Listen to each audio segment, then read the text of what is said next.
So Comer and Davidson brought a sham BS case to the courthouse, and Mr. Kirk went in there and told him the case was BS, and senior Mr. Kirk said that he would help out everything for that child, and the court ignored him. So Mr. Kirk went and learned all the Florida law and every other law under the sun and said, well,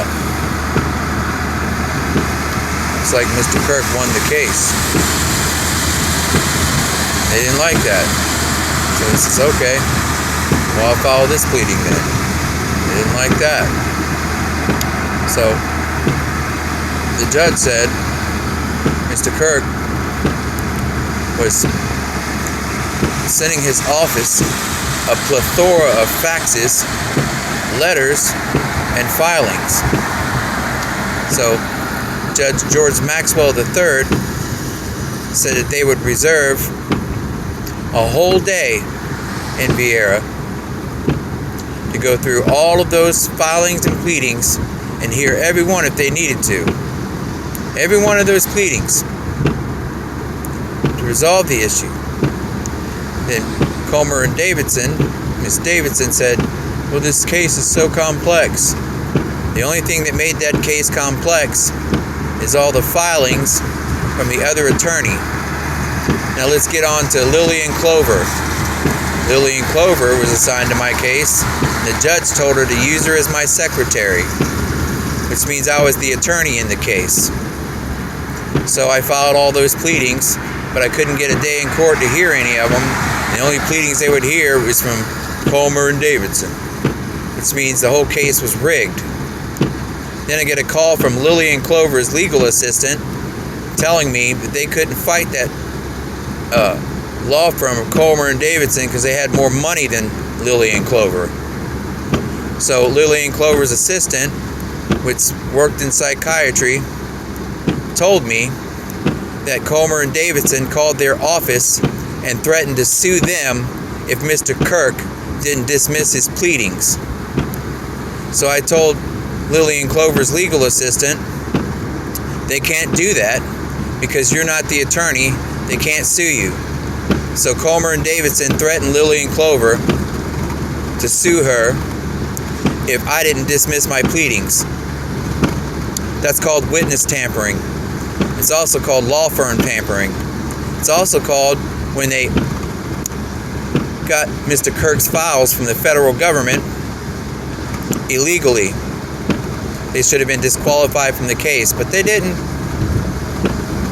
So that's not Mr. Kirk's problem. That's the court's problem. So if the court would like to continue with their sham pleadings, then that's not my fault. So then they forced me to take another attorney, and it went before Judge Davidson. And Judge Davidson dismissed herself from the case, and then Miss Davidson, as in Comer Davidson, Comer and Davidson, Lisa Davidson, Comer and Davidson. So Scarlett Davidson walked into the courthouse and said Mr. Kirk had 3 judges recused. Mr. Kirk didn't have 3 judges recused. Comer and Davidson had 3 judges recused at their own doing. They were like, I recuse myself from this case. And the reason why is because they were witnesses to all the fraud that those people were committing. So Mr. Kirk did some research on Miss Davidson, found out a few things, and started making some calls. Because Mr. Kirk was very thorough in his investigation, said this is what's going on. They didn't want to hear it. So when a lawyer walks into the courthouse and says Mr. Kirk recused 3 judges to try and piss the judges off, Mr. Kirk went to the courthouse and filed more filings. So Judge Maxwell said, well, on the morning of Joseph Kirk's birthday. He said, well, attorneys get mad when people try to use the system they have every right to. So the attorneys violated all my rights. The judge knew it. So he said, Mr. Kirk, we will schedule a day in Viera to hear everything Mr. Kirk has to say. Period. Chewed out all the attorneys.